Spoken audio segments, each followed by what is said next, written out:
Well, good afternoon, and I want to welcome you to this week's edition of the Chimney and Fireplace Success Broadcast. And today, just like every week, not only have I got a special guest, I've got a whole crew of special guests, and they're all prepared to share with you some significant gold nuggets for you to use in marketing your blue collar business. So stick around with us. We're going to be right back with you right after this short musical intro, and I'll introduce my guest for today.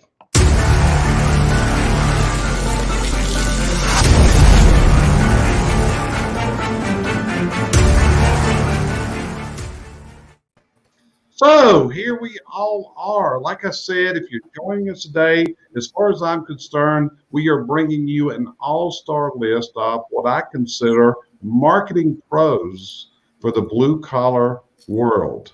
So that's what these people deal with. They're all very much experts. They're people that work with various clients of mine. And the neat thing about these four people is they really believe in each other and actually learn from each other. We jointly, the five of us, did a marketing seminar for the HPBA Expo this year. We did it remotely from various locations. So I'm going to start and go around the room. Start with, I've got a gentleman by the name of Carter Harkins. He's one of the founders and owners at Spark Marketing, and we'll talk a little bit more about him. Right to his right is a gentleman by the name of Brad Good. His company is Good Marketing Group. I believe they're located in Pennsylvania. And then in the lower left-hand corner, you're seeing my friend Taylor Hill, who is also one of the founders and owners at Spark Marketer, located in Nashville, Tennessee. Still remember the first conversation Taylor and I had back about 10 years ago. I can remember I was walking around on my deck, said, "You probably got no idea who I am, but let's get to know each other." And then the last person is a lady by the name of Shannon Good. A couple years ago at a booth at HPBA, actually, Shannon and Brad were next door to me at that booth. And since that time, they've started to take on and handling some of the accounts of my clients. And as far as I'm concerned, this is a super group of people. Like I said, if you're looking for marketing assistance, I always tell a client, talk to everybody, see who works with your personality and who suits you. So let's get down to the meat of today's subject matter. As I've advised everybody on this call, and they all know this, in today's world, the world of blue collar, we're facing a lot of challenges. You're facing challenges in a lack of capacity, and what I'm talking about there, and able to serve your client in a good amount of time, and you're often delayed in getting and servicing your clients and doing installations, which gives challenges. You're also facing that problem of you're just busy all the time. And you may even have this thought process, we're just so busy. Hey, just shut my website off, Taylor. Just don't need it no more. Don't need. And you see Shannon shaking her head there. And this morning I saw something, Shannon, from in a TikTok video, which is what's more important, your website or social media? And I thought it was a great question to go to. So that's kind of where we're at today. So what I'm going to do is go around the room here, and I'm going to ask a question. I'm going to ask each of them to give their individual viewpoint, their point of view on this. And you may see agreement, you may see disagreement, which is okay. Now, we would invite you to share this on your own pages. It can benefit other people. Also, the comment bar is open. So I don't know how often you get to ask a panel like this questions about marketing, but today's your golden opportunity. So Shannon, I'm going to go to my extreme lower right, and I'm going to start with you. Okay. So as I said that about cutting out the website, do we really need to market? What would you advise a person to do in this business climate? With the demand, really exceeding supply, that is something that we've heard people say, stop advertising for me. I have enough business. I don't have enough help to fulfill the business. Just hold everything off. And they're trying to save money by cutting back on advertising. I say no, definitely not your website. Definitely not your social media. Social media doesn't take a lot of expense, advertising dollars, but what it does do is it does take a lot of time. But it's keeping you relevant out there. Relevancy is the most important. You need to be there for when people are seeking and searching for you. And I'm sorry, but the pipeline the faucet will get turned off at some point, and you don't want to have to work that hard to get back up there in the search results. So you can maybe cut back. You can maybe make some adjustments here and there. Talk to your marketing, whoever you're using for your advertising and marketing resources. Talk to them. Get their suggestions for you. You specialize in what you do in your chimney services, in your hearth installation. Let the marketing people give you suggestions and advice. Give them parameters too. If you have to cut back financially, let us know. How do you need to cut back? If you are hearing something from somebody that it's doing really well for them, and you think that you want to try that, understand what it's all about first before you dive in. Your time is valuable, and your time does have a dollar figure to it. So, if you can have somebody like one of us or somebody else out there who does do marketing on a regular basis, do it for you so that you can still stay relevant. Fantastic response. Taylor, you're next. What's your idea here, of how do you market in the present day environment? So one of the things that I think people forget is you can target and market some of the things that maybe are more high dollar. Mm-hmm. And so push some of those things and not just market your entry, because everybody's calling to get you to come into that entry visit. So if you think about, what really brings in more dollars, and what is it can you schedule today, maybe into the spring and fall of next year, that really makes a difference in your business, repairs, installs, those kind of things that you may not be able to get to today. Because I heard the other day that somebody's got a unit they can't install until 2023, not because of their workflow, but because they can't get the unit that the customer wants until then. But they've got something, 2023 on the books. Mm-hmm. So don't think about your marketing. We all tend to think about marketing as right now, immediate, what we have to have right this moment. Start thinking about expanding some of that into some of those other time frames. Other than that, Shannon covered a whole lot of stuff that I would tell people. Branding is everything. People recognizing you, that's relevancy. Branding is the number one thing. You don't ever want to stop doing the things that brand you in your community, period. Mm-hmm. And I got asked this question just recently. What, in your mind, Taylor, separates the guys that are really growing from the people that don't? I will tell you, on our roster, the people that we serve, the people that continually grow never cut their marketing off, period. Good. Just don't. So, Brad, your turn. What's going to come out of the right field up there in the upper right-hand corner, my friend? They covered a lot, so I'm going to have to, I guess, augment a little bit of that. But I'll give you an example of a client that we have in North Carolina. And Shannon, you know who I'm talking about. I probably have a marketing call with these guys, which should be once a week for their Google and their online marketing campaign. And it turns out to be nearly daily, because now they're into this cost battle with a competitor, and they got a gigantic competitor that came in, and the budgets go up and they go down and they go crazy. And at some point this week we said, let's pull back a little bit. We didn't pull out at all. Actually, we set a very reasonable budget, but we're really starting to look at, I want to go to Tyler's point, those marketing times. When should we be spending and when should we not? When do we pull that budget back? And I'm not talking about for weeks and months. I'm talking about hours, days, that sort of thing. So I would say I've always been a data-driven strategic marketer. If you can find those times where you can throw your best dollars, for instance, in a Google marketing campaign, when you're really, that's the competition you need. For them, we found out it was Wednesday afternoon. This is a plumbing client. It's not chimney, but it's a plumber. But we found out that Wednesday afternoon and Sunday evening, that was their toughest time. So we're sort of re-engineering our budgets to take on those things and make sure they're keeping the pipeline full. But we're not going to go away, and we're not going to pull out of Google Ads. We're doing some other things as well. But look at the times that are going to be the most bang for your buck. There you go. And now we're going to go to the guy I call Mr. Creative, because he always does deep thinking and comes up with creative ideas and colors and all those.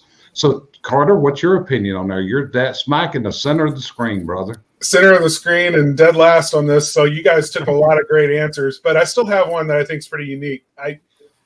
For me, the way I think about marketing is it's a tool to get you more of what you want and to get your customers familiar with what you do, right? Or your target audience, let's say. So one of your targets during times when you're too busy to be able to even get to all the calls that you've already got, rather than stopping your marketing, I say shift your marketing to get in front of the people that you need the most. And right now, what you need the most are new hires, right? Talented people who want to start a career as a tech in your company or as a salesperson. So that's the beauty of marketing, is it helps you get more of what you need and what you want. So marketing can be pivoted. Marketing can be adjusted in ways that, instead of going after new customers, and keep some of that going always, and go after bigger customers and higher price customers, raise your prices. I think that's a great idea, but spend some of that marketing strategy, get your marketing company to help you put together a really good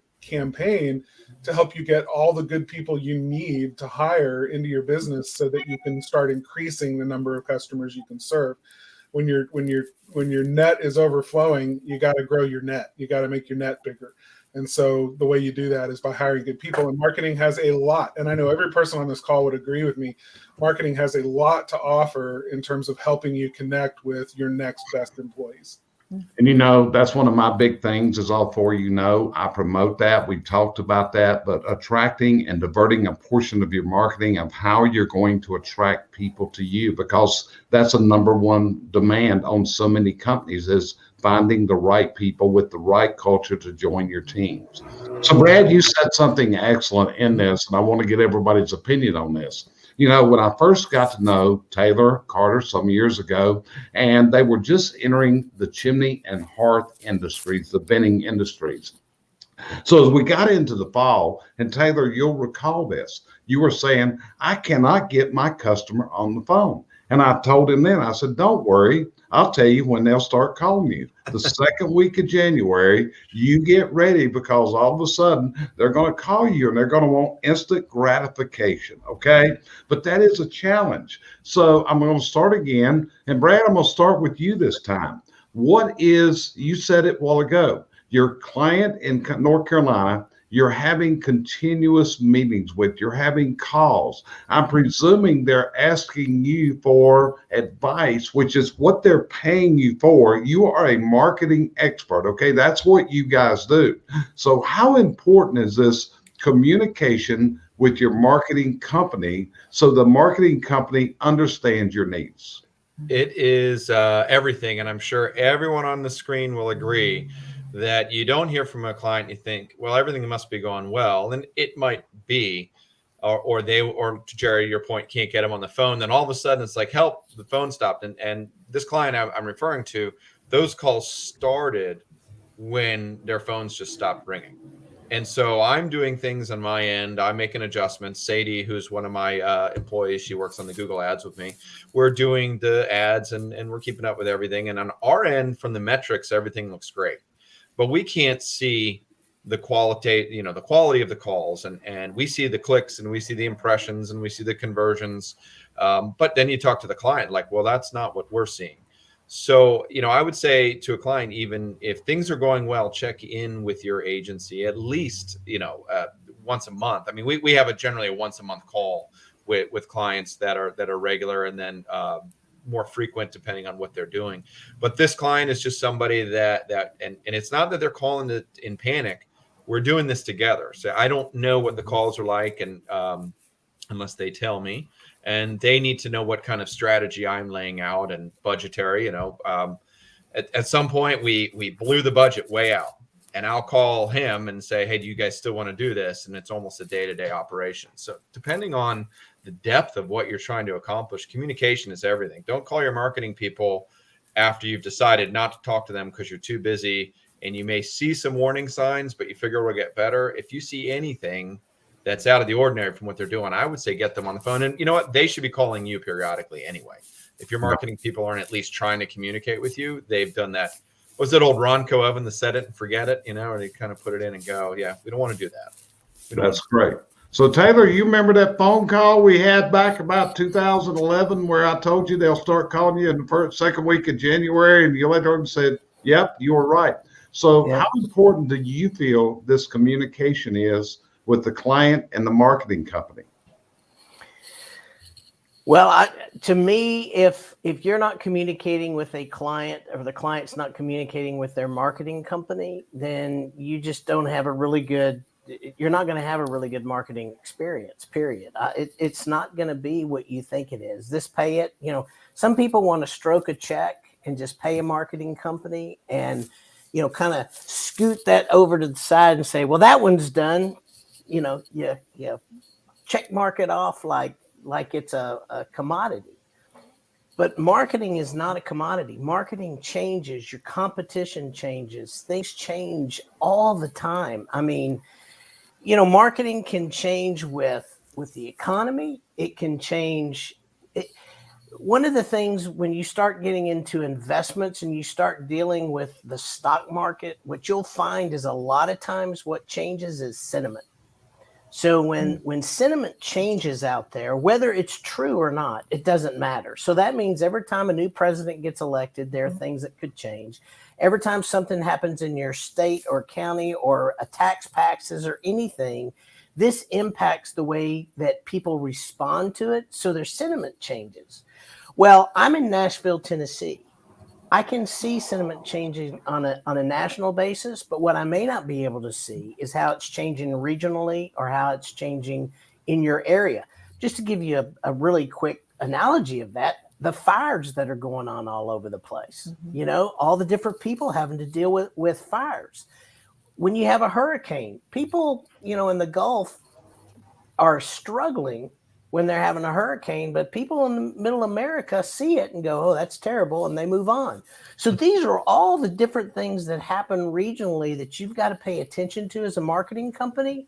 But sometimes we don't know how close things are to you. We don't know the direct impact it's having on you. If you don't communicate that with us, we can't help you. Gotcha. Yeah. And one more thing about communication. All right. I'm with Shannon and Brad here.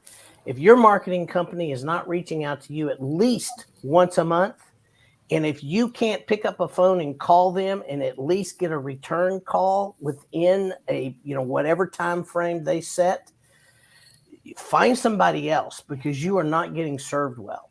Mm-hmm. That's what our job is. Gotcha. Shannon, what's your thought process? How important is this client to supplier vendor relationship for the communication to be successful?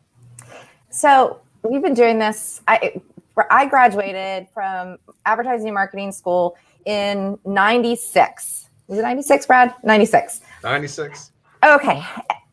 I didn't realize in school that my other job is also being a babysitter, which, by the way, I was an amazing babysitter when I was a kid in high school, and also being a mind reader. Apparently, these are two skills that we actually have to have as being advertising and marketing people, is following up with our clients and also kind of being a little bit aware of what's going on. Experience kind of comes with that and helps. But we are not mind readers and we are not babysitters. We don't want to be babysitters. But the way that we want to be is being proactive communications. Advertising, marketing is, I always say, like an umbrella. There's different parts of marketing. And one of those most important parts, it's in the umbrella, it's the handle that you hold on to. The center part is communication. You can have advertising, you can have, operations, CRM, you can have all of that. But if you don't have that communication between you and your marketing company and you and your customer or prospective customer, then it just all breaks down and your umbrella goes upside down and you get all wet. So use that analogy. I don't know if it really worked, but it just kind of went with it. That's why we call, our clients on a monthly basis. But we want to make sure also, you should make sure that your marketing company has a vested interest in their success, in their services that they're providing to you. We won't know if you don't tell us. and we will reach out to you. But if you don't tell us how things are going, we want to know the end result. Our job as marketers is to get you qualified leads, to get responses and reaction to your investment in your advertising and marketing. But it's from there, how does that work? Is it that the leads that we're giving you are not quality enough or qualified enough? Are they internally within your company? Are you with your team, and whether it's your service guys or your salespeople, are they incorporating your marketing message? And then after the fact, after the sale, after the service appointment is finished, are you following up, communicating with your customers? Hey, how did we do? Let us know. Whether it's positive or negative reviews, as a business owner, you want to be communicated with from your customers to make sure it works. But then you need to tell us, your marketing people, what was that process? What was that experience? Because our interest is not only your experience, but your homeowner, your target audience's experience through the whole process. That's the marketing experience. So we won't know unless you tell us, but we will ask you. And like we said, or like Brad and Taylor said, you should have somebody who's reaching out to you at least once a month. You're too busy. If you can't reach out to us, we'll reach out to you. Okay, so if someone's going to enter the world of marketing, they need to have a background in mind reading and in babysitting. Yep, got to do it. I told my employees. That is a similar trait for coaching also, Shannon. So I understand. I share your frustration. So not frustration, just accept it. We've accepted you're it. just accepting. So Carter, what's your feeling on this communication? How important is this to have this successful client and vendor relationship? Oh, it's everything. I'll use another analogy to illustrate that. It's like in a battle, you've got the generals in the war room and you've got the soldiers on the front lines. And if the two groups aren't communicating with one another constantly, the battle is lost. And that's why, so much effort and protection is put into protecting those lines of communication back to the war room, because those generals have a high level view of what's going on. They know things that soldiers just can't know in the heat of battle. And those soldiers know things in the heat of battle that the war room just cannot, there's no way of knowing unless the soldiers are reporting. So the constant, your marketing company isn't the generals, by the way, we're the soldiers, right? But in this situation, there's a constant need to communicate back and forth. There's a constant need to make sure that every scenario is represented on the board so that we can move the pieces where they need to go before the battle gets, before casualties are, becoming really big. So that's just another way of putting it. But without communication, the battle is lost. And so it's everything. It's everything. Yeah. Can I add to that real quick? Sure. Internally, also within your company, you should be communicating, as Carter just mentioned, with your frontline, with your team. If when your team is in a home of your customers, and there's something that the customer says that was a bad experience they had, or difficulty in communication, whether it's in email communication or social media or phone calls. Even I called a client once and their voicemail picked up, but there was nothing. There was no response, and not even, hey, thank you for calling our company. That type of experience, you need to make sure that you're meeting with your team on a regular basis too, to hear what's going on, as Carter said, at the front lines with your customers, and have that come back and then filter down to the people who are responsible for those to fix those issues. Right. Can I add one thing to that? I'm sorry. I know it's Certainly. I was just going to say there's oftentimes we do, and I know that the Spark guys have gotten this. We do these various campaigns, and then you ask your customer, are you getting results from that? And they go, well, I don't know. I can't get the guy at the front to ask how they heard about us or whatever. And to me, we have to really do a better job, with our customers of saying, look, that's unacceptable. You're the owner of the business, and we can't do what we're doing if you're not enforcing for them. You got to be able to tell the owner that. You've got to enforce your employees. Ask where people heard. And if they go, oh, well, I Googled you, say, did you find us on Google or did you find us on a website? Because there's lots of other websites. And I know we deal with that all the time. And then the client's frustrated because, like, am I really getting what I'm spending here on this? But they don't track. And so we're all trying to back into metrics. And I think we just have to be, to Shannon's babysitter point, it's time for bed, to say, no, you will track where these are coming from. That's Okay, so Brad, I gotta wonder, are you looking at my pad when you hear the next question you're gonna get? I think these are all, ideas that Right. we have as experience. I mean, Shannon and I have been doing this business for going on 19 years, not including our corporate life beforehand. And I know you guys are all coming with a plethora of knowledge, and these are just best practices. So I think we are really all on the same page here. Yeah. Right. Well, coming back of what's going on, and last year, in the last 18 months, we have went through one of the most drastic changes that any of us have ever faced in our lives, which was what we call the pandemic, COVID, whatever we want to call the past 18 months. So last year, so Shannon, Brad, so you're aware, every week I started having group calls with my entire client base. Okay. And in these, and Taylor, you participated in some of these calls. It was really amazing when you looked at some parts of the country that were not affected whatsoever from the pandemic. At the same time, we had companies in the Northeast and New York, Pennsylvania, other states that were completely shut down.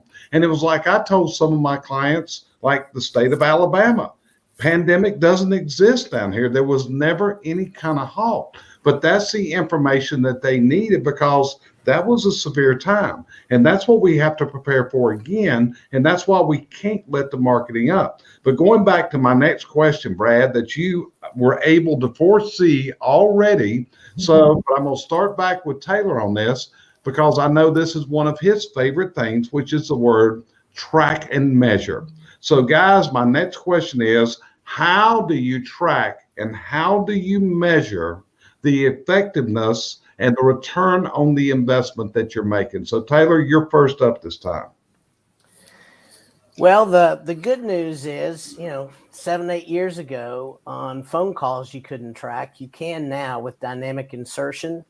So it's not just about tracking. The things I love about what you can do now is you can actually track your phone calls as well as record them. So if the client is willing and lets the marketing company be able to go in and review those calls, we've been able to help some of our customers, going back to what Shannon and Brad said, really train the CSRs when they call, because here's one of the biggest frustrations a marketing company has. I know that a lot of people, think that we just go in and hit some levers and do a little this, a little bit of that, and we just make magic work. That's just, I mean, I got one guy that just says, go do the chicken dance and cut some chickens and do the to the marketing gods and make my thing work. I mean, that's a true statement from a current client, because they have no idea what happens. Marketing is not easy. It's hard.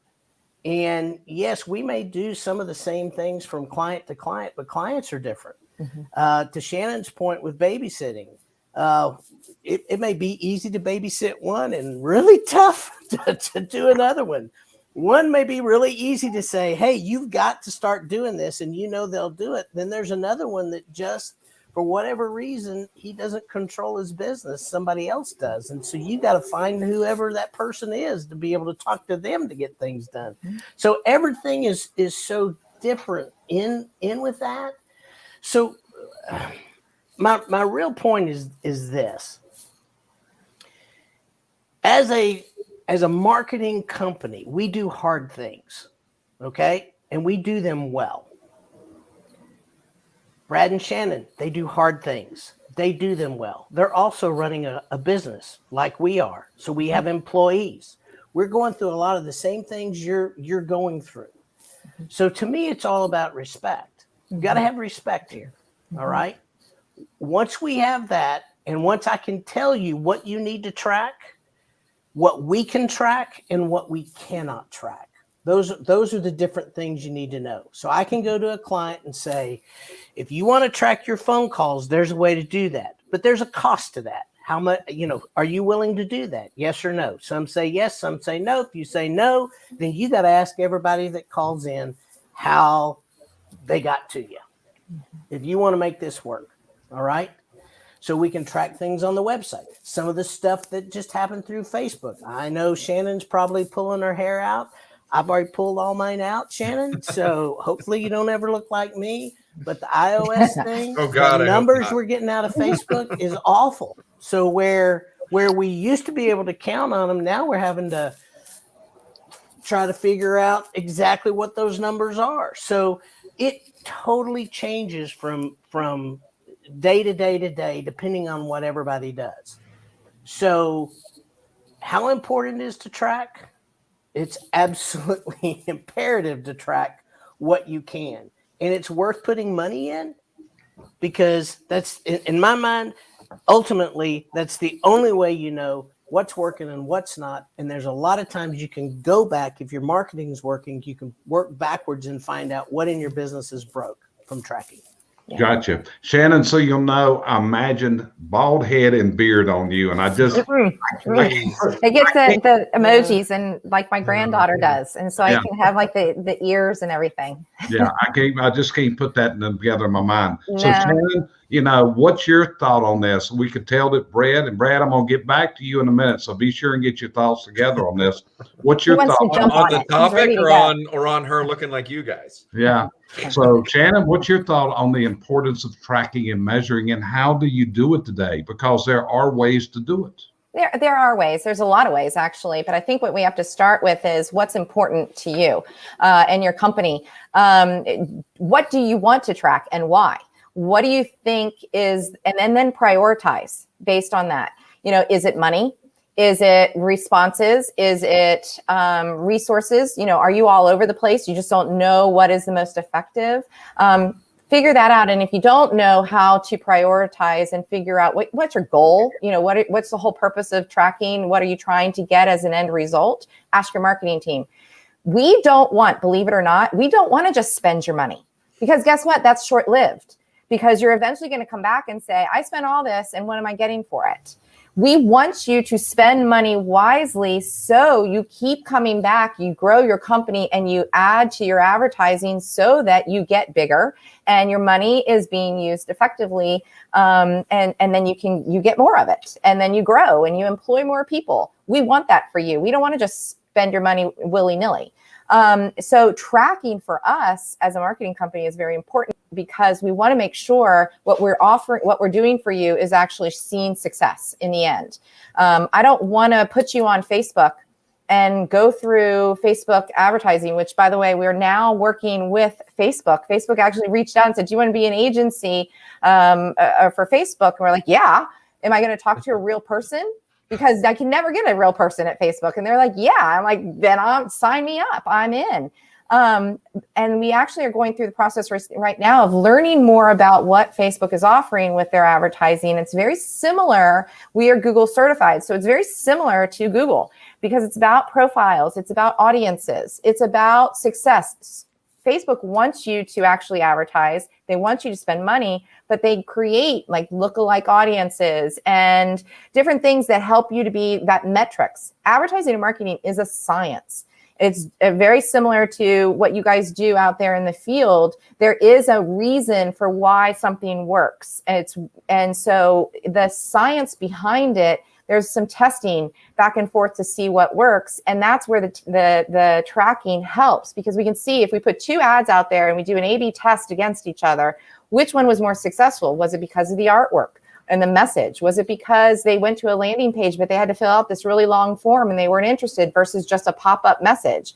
There's a lot of different things that might work for you in one way, but not work for somebody else. So then there's even more tracking to see what's successful based on, the company and what your ultimate goals are. But if we don't know what your goals are and what you're trying to achieve, it's going to be difficult to come up with the tracking to show those results.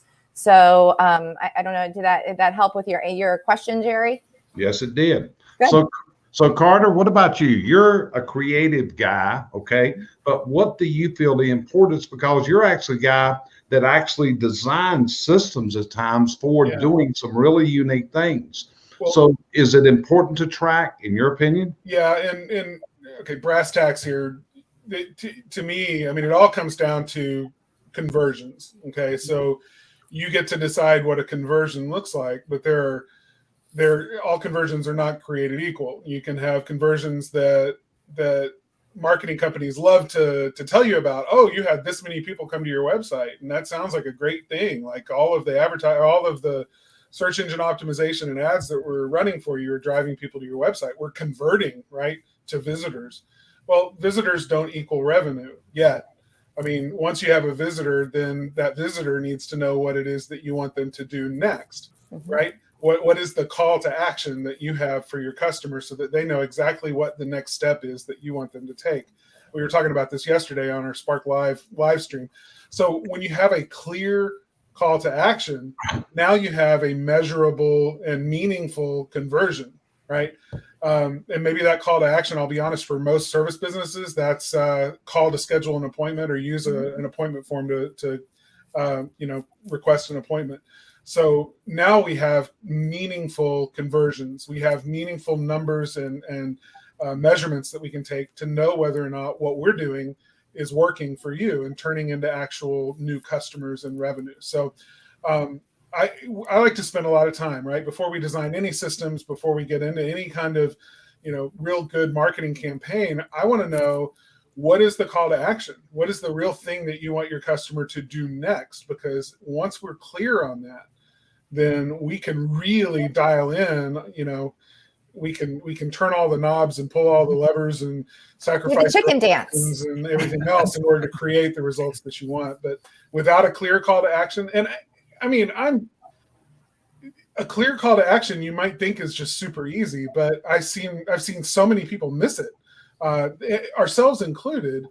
Sometimes we just, in our own marketing for our own company, we go back and we look at our site. We're like, well, what are we asking people to do? So there is a true syndrome, if you will, where you just can't see your own forest for all the trees that you're in the middle of. So it's a good idea to step back with an expert, with a marketing company who has experience in doing this for other people, to see exactly what your call to action might be. And you're going to have 2 or 3 of them, but you're going to have one that ends up being like the first domino that makes all the other ones fall. Exactly. It's the first contact between the rubber and the road, if you will. So once you know what that is, then all the metrics fall into place. Now you know exactly what to measure, you know how to measure, because you've gotten clear on that one thing. Right. And, I sit in a lot of meetings with you guys and with the clients sometimes, and none of y'all have done this that I've seen. But one of the things, and one of y'all said it a while ago, is I'll hear a marketing company say, we're bringing all these hits to your website. And my answer is, but the phone ain't ringing. The emails aren't coming in. It's kind of like, well, all these likes on Facebook, I don't care. The phone's got to ring. The emails have got to come in. The internet chat's got to get active. Whatever that communication means is, if it ain't working, we got to fix it. So, Brad, back to you. You jumped the gun on me earlier. So now, what's your thoughts on this tracking and measuring? Because it sounds like it's a pet peeve of yours. You know what? I actually cut my teeth way back working for Hearst magazines when I was wet behind the ears and a new guy, and we were mailing out 50 million pieces of direct mail, every 2 weeks, that kind of thing. And I learned early on from my first boss, he said, look, we don't really make a profit until we're selling magazine subscriptions. They're cheap, right? Everybody gets the cheap one. He goes, what we're looking for is the return, is the next subscription. So that's always stuck with me, Jerry, that we go out. I went back to your point about, we got the clicks on the website and the forms filled out. But I've really believed in what I refer to as that net impression, or that net click, however you want to refer to it. We don't look at least, when I'm talking to a client, I don't look at success until I find out that there's been that conversion. And then I want to hear, that 80-20 rule. Can we harvest 80% of revenue by looking, at that top 20% and figure out how to make, not that we're getting all our revenue from the top 20%, but that can we figure out why those 20% are still coming back and doing our thing, and then figure out how to apply that to the rest of the group. But I just learned early on that conversions and tracking, I'm a data guy by nature, garbage in, garbage out. I'd rather see a client, I tell them all the time, I'd rather see you do a targeted campaign to 1,000 people versus a shotgun campaign to 10,000. And so, it's where do you want to spend your money? Your money to find the client, to me, to understand who the customer is far more important than the money we spend to place the ad or do the marketing. Because once we know who they are, that the rest should just fall into place. Okay.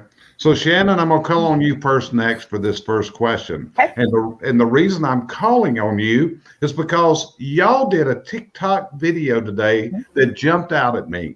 Okay. And I think it is a very important question, actually. And the question was, what's more important, the website or social media? And when we talk social media, that could be Facebook, that could be TikTok, it could be Instagram, Twitter, all the various forms out there. So what's more important? I'm going to ask each of you those questions. Website. Do you want to ask everybody, or you want me to tell you why? I want you to give me your reasoning for that. And then we're going to go to each person with that. So you'll know, Carter, you're going to be next. So get your thoughts together, okay? She's going to steal all the best ideas, I'm telling you guys. Of course. Okay, I'm going to say website, but I'm going to say also that social media is still important. I'm not saying that it's not important, but I'm saying that website is more important. And this is why. Ask, what does your homeowner do? What does your prospective customer do when they're looking for your product or service? They go online and they search. Do they go on to social media and search for you? Probably not. They go online and they look for chimney sweep in their town, Schwenksville, Pennsylvania, right? What's going to come up first is going to be the advertising. And then ideally, there's going to be the Google Places, which actually shows who's closest to you that kind of fits within those keyword combinations. And guess what? Reviews are going to be there too. Your website button is going to be there. People are going to go to your website, or they're going to look at your reviews. They're not going to go necessarily right away to Facebook. Now, they may see when you do that search, when that prospective customer does that search, your Facebook post or any kind of social post actually does come up in the search results. So they can click on that and go to you, but they're going to probably go to your website first. And then on your website, then they're going to probably go to your social media. But majority of the time, the search engines are the ones actually, there's two important people here. People mean, I say loosely, humans and the bots, the search bots. The search bots are trying to fulfill the human search as best as possible. They're going to provide them with the results that is specific and as close to what you as a human searched for. So what's going to come up first is going to be your website, or a link to your website, ideally. Your social media, if they're going to go onto Facebook, are they going to search onto Facebook's chimney sweep near me? They do, but not as much. They're going to go to a search engine, most of the time Google, for that. So that's why I say web first, because the search engines are going to be looking for your website over your social media platforms. Okay. And that is for service businesses and retail is what we're talking. Right. That's keep in mind that. Yep. Like in my business, they're not going to go searching for coach. Okay. Mm-hmm. So different, keep in mind the type of businesses we're talking about. This is geared to today. So Carter, what's your thought? What's more important, the website or the social media? 100% website, and for this reason, it's still the center of your universe. It's the only property you own. I mean, think about it from like an investment portfolio standpoint, right? I mean, you may have 20 rental properties that make you money, but you've got an 80% mortgage on every single one of them. So in terms of your net worth, it's a heck of a lot less than if you own 20 houses, outright, right? So the only house that you own outright in the digital marketing world is your website.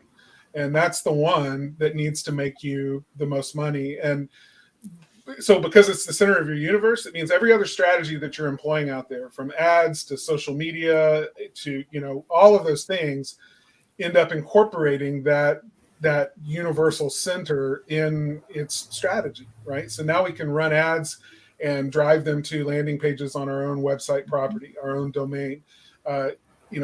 All of the strategies that we use build that value of a website that is ours. Nobody else owns it or controls it or tells me whether or not I can have access to it.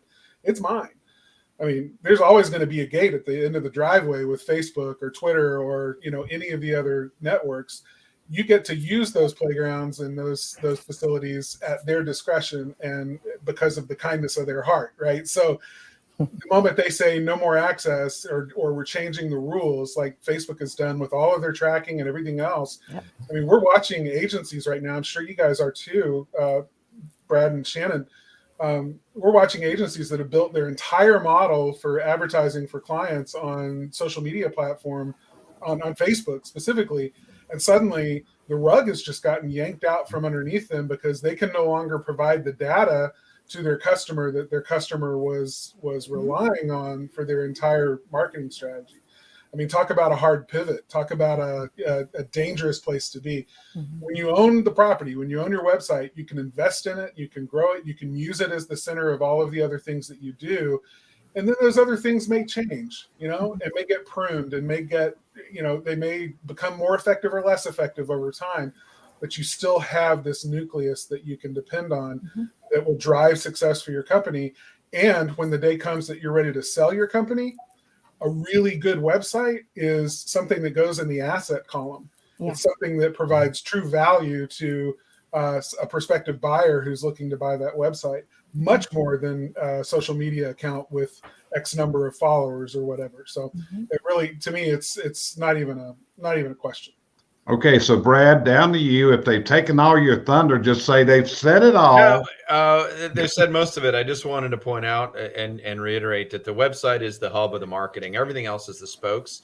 And one thing that we still get, not as often, but it really drives me nuts when I hear it, is somebody says, well, my son is learning how to do websites, or my neighbor does a website. They're going to create it for me.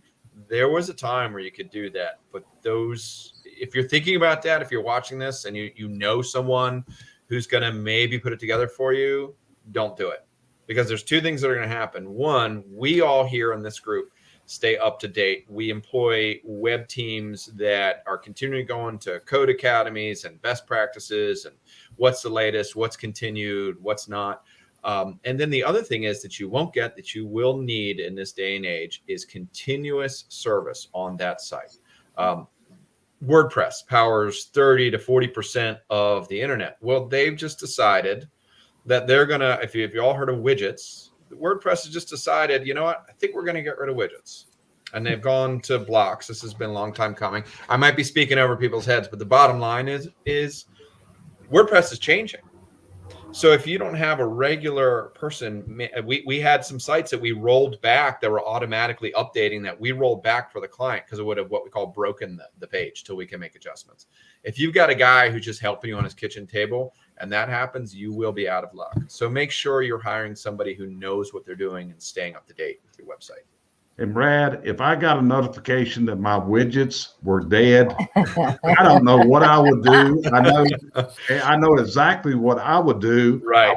I would send someone a note and say, okay, you got to fix whatever it is. Fix it. Fix it. That's your job. Because I don't know what a widget does, right. And I don't want to know. Okay? And I don't want everybody to panic that their websites are going to break tomorrow. Yeah. That's not what I'm saying. But the changes that these providers are making due to security and user ease is changing. If you've got like a 5 or 10-year-old site that your buddy built for you, it's probably going to stop working in the next 15 months. That's what I can tell you. Yeah, and if you look there, a gentleman joined us by the name of Robert Brooker. He shared us with a whole bunch of people out there.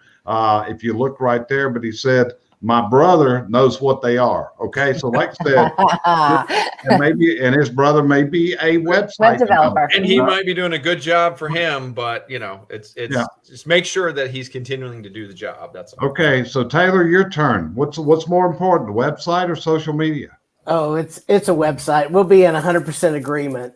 There's two things that I want to point out. So it's something that Shannon said earlier. And you could be a Google partner, which we are as well. Most Facebook partner, which we are as well. Most really good reputable marketing companies are able to be that. But here's what you can never do: you can never own it. Mm-hmm. That's the thing. You can work on it. You can be up on it. You can do all the things on, but you will never own a piece of Facebook unless you go to your portfolio on Wall Street and buy stock. That's the only way you're going to own Facebook Pinterest, anything. It just is, which goes back to what Carter says. So what can you do when you own something? Well, there's a lot of things. Brad touched on it. You have to stay within the parameters of the platform that you have your site built on. Okay. But within those parameters, you get to go out and put a billboard out and send people to your website. You can go out and we have a lot of people that use yard signs that do really, really well in the neighborhoods. Where do they go to find information from a yard sign? To Facebook? To Instagram? No, they go back to your property. And because it's your property, you get the message. You get to put the message that you want. You get to tell them about your culture. You get to do all those things. It's the only thing that you control. I mean, right now I'm going through a renovation at my house. Nobody but my wife and I get to tell people what they're going to put in my house. All right. That's what you get that's your website because it's yours. You can't do that anywhere else. You just can't. So absolutely the website, hands down, for all the reasons, but it's the one place you have more flexibility than anywhere else online. And that includes going offline and bringing people onto that property. Right.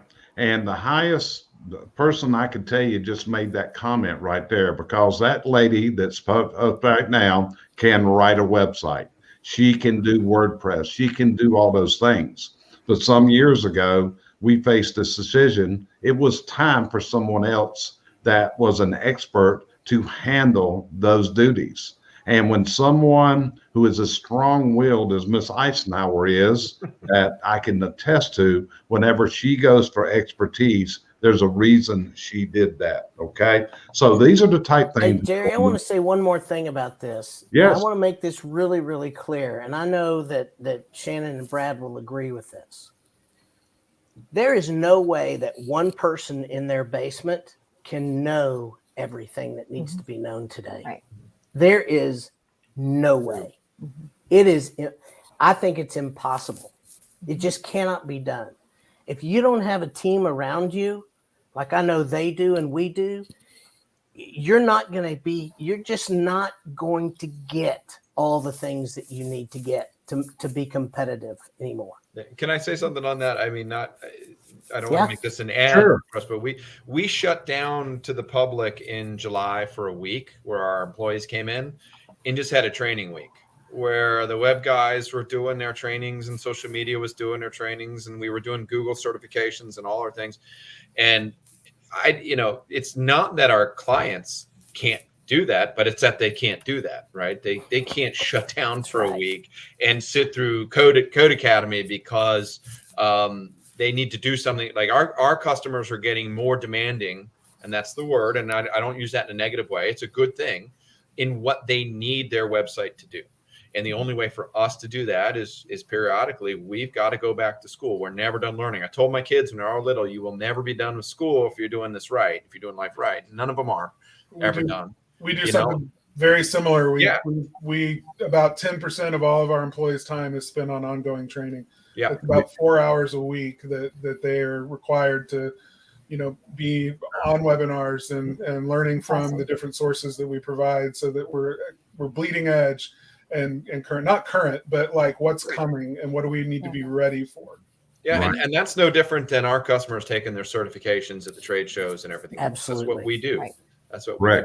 Absolutely. And that's what it's like. A really good website guy, I recently asked him a question, and he said, "You want me to tell you what I just paid about $15,000 for my own people to learn and go to training?" I said, "Man, I didn't mean to upset you. I'm just trying to figure out how does this work, because I don't understand it." It was all about Facebook ads and trying to understand what it does, because I believe it is a firm way to build, is to go forth. So I got one final question for you. All four of you know that one of the things I push clients to do, and I push and I push and I push and I kick and I scream, is videos, video presentation on websites and also social media. So are y'all in agreement that videos are a great way to speak to your community, and the community is those people who buy from you or may buy from you? So Brad, you're first, sir. Sure. There's two pieces to that one, Jerry. So first of all, our customers may or may not know that Google owns YouTube.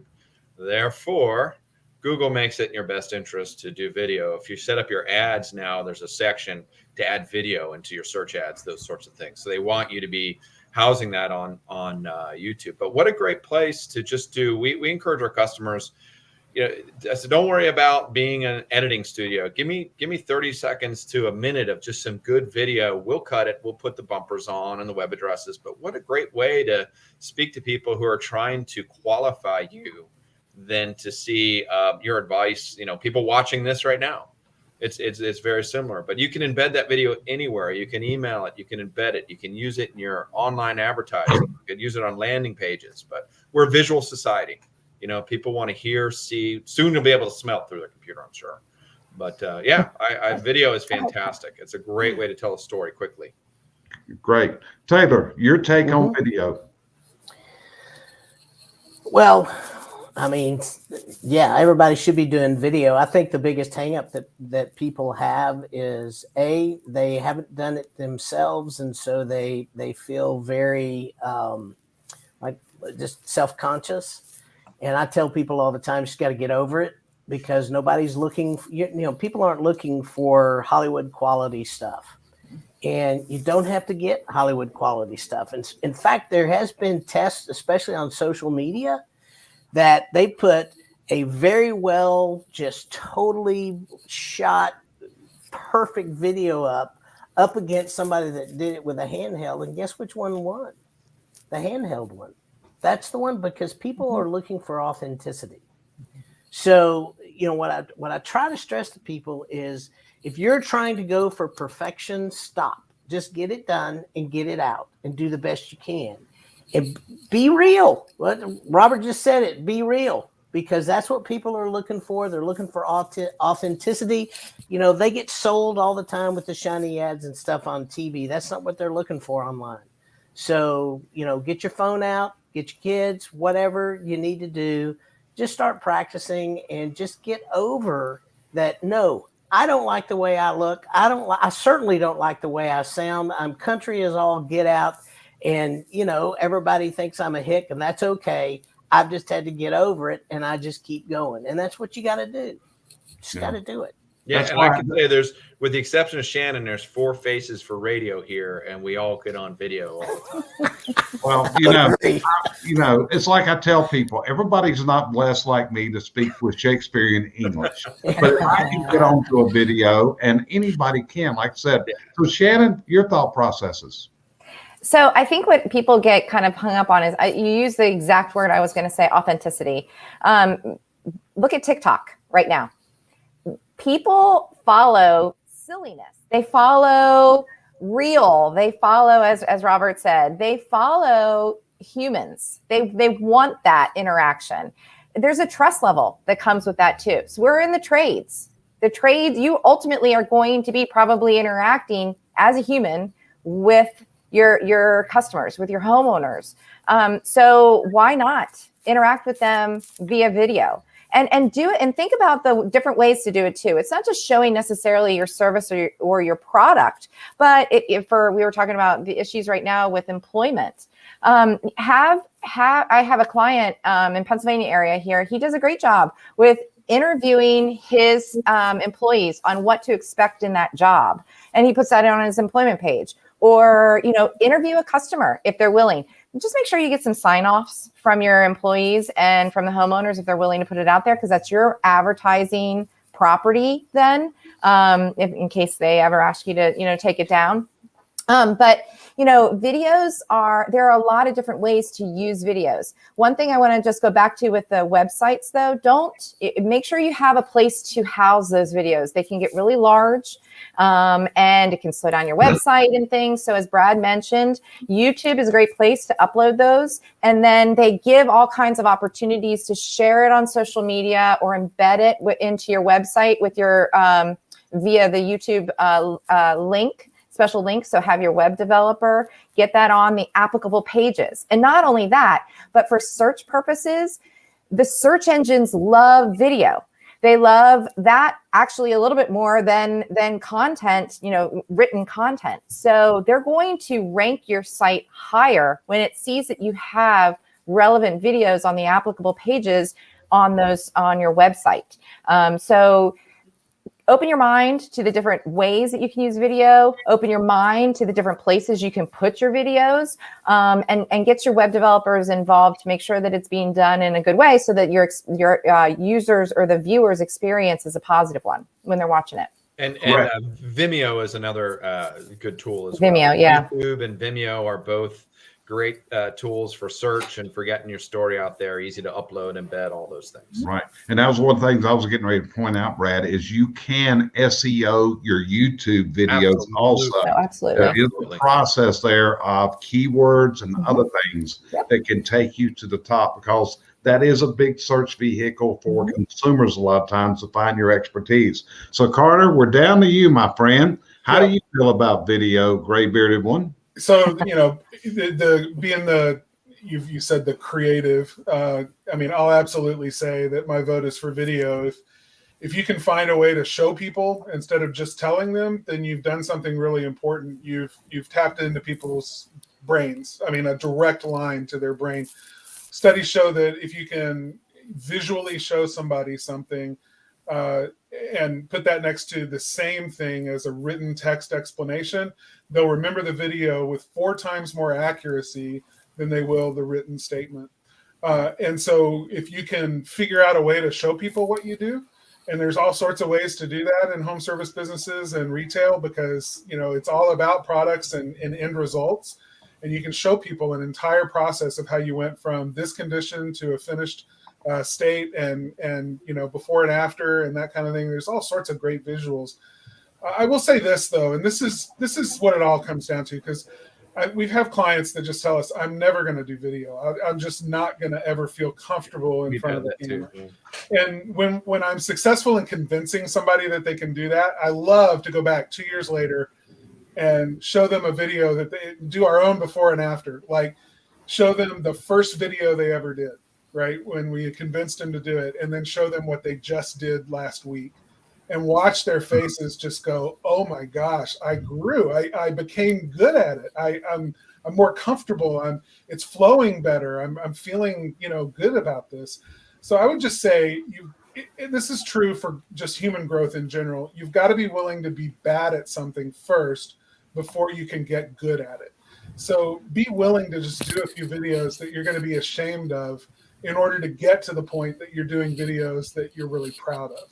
And then put the bloopers on TikTok. Yeah, exactly. Jerry, I still have a ton of bloopers from our HPBA intro for our virtual booth, and I haven't done anything, but it's like my social media goes like laughing at everything. I pick up my coffee, she's laughing, makes me laugh, and those are fun. We need to do that, and those are fun things too. And when you do that, you develop relationships, and when you have relationships, you have long-term, success.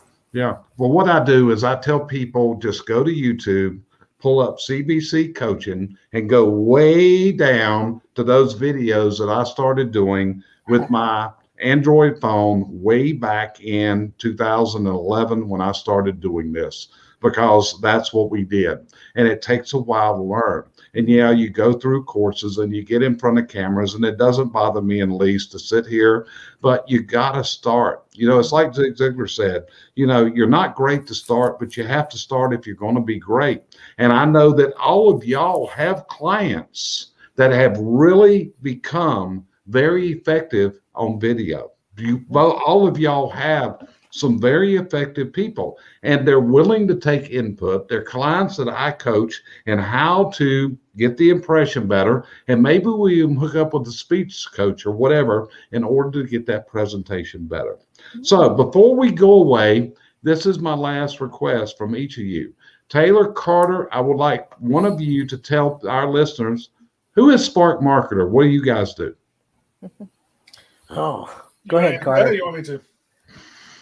Well, we didn't rehearse anything, so Well, it's like the elevator speech. When you have the opportunity, you grab it. So you're in the elevator. We're going in up the one elevator. floor. So what I tell people is Spark Marketer is an online marketing agency. We work with blue collar businesses, mainly home service businesses. And what we do for them, the benefit of working with a company like ours is they get seen and heard in their local marketing. It's great. Love it. Okay, Brad, Shannon, who's going to tell us what does She's good nodding. marketing group do? I'm going to turn it over to the boss. She's nodding. That's right. I got him trained well. Up to a point, Shannon. Up to a point. I'm the boss from 9 to 5, and then 5:01 to 8:59. I'm the boss. Good Marketing Group is a full service advertising and marketing company. We do specialize in businesses that are in the trades and services. But what we realized, actually, we reinvented ourselves many times over, as Brad said, 19 years. But one thing that we have always hung our hat on is that we are relatable. We're husband and wife. We own a business. We're also relatable because we are also our majority of our clients' target audience. So we understand, who they're trying to reach and how to reach them. We are relevant. Everything that we do, we try to stay on top of. And as Carter said, being proactive in our marketing services for our clients and responsive because, as we talked about at the beginning, communication is key. So we want to be responsive to our customers, but we want our customers' advertising to be responsive to their customers as well. And then also results. We're only going to continue to be in business and employ our employees as long as we're able to provide results for our clients. And so that goes back to the communication that we talked about at the beginning. So that's who we are. And we're small. We're a 5-person company, and we are in Pennsylvania. But this world, there's so much business for everybody. And I just really appreciate, our relationships that we have with you, Jerry, and Carter and Taylor. It's great to see everybody in person. And I actually do like with COVID, we actually have all kind of come together and we're talking more than we were before, one time a year, which is great, and we learn from each other. So as Taylor said, respect is really important in the industry, because if we respect each other, then we can be successful for our clients.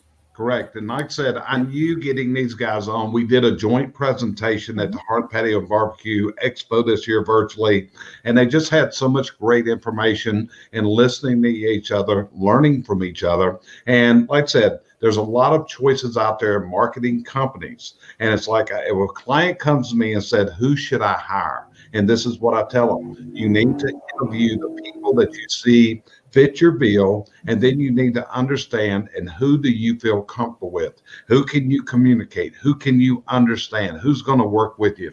Because it's all about this. This is a book that a buddy of mine named Randy Pennington wrote, and it's called Results Rule. So that's what we've tried to give you today, is ways that you can get the results you're looking for.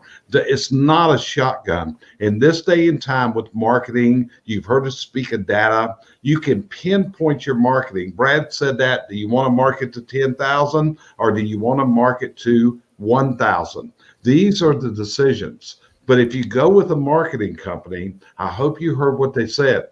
You've got to measure. You've got to track. You got to track. You got to be able to have conversations. You got to, and like I said, these guys do not mind being held accountable. If you say something's not work, they need to hear this. And one of the things that upsets me is when people say, hey, that didn't work, so I'm firing that company. That's not the way the system works. It's not how you build a relationship. So Carter, Brad, Taylor, Shannon, I really appreciate you guys spending a little of your valuable time today out there. If you're listening this and you think this was of value, feel free to share it out on your own social media. And with that, we're going to back out of here. My name is Jerry Eisenhower. Our company is CBC Success Group. And if we can help you get to those business dreams, reach out to us. We've got a great team here. We'd love to have a conversation with you. So guys, we'll see y'all next time. Thanks. I appreciate your time today and being on this broadcast with me. Thanks. Have a Jerry. good day. Thanks, Jerry.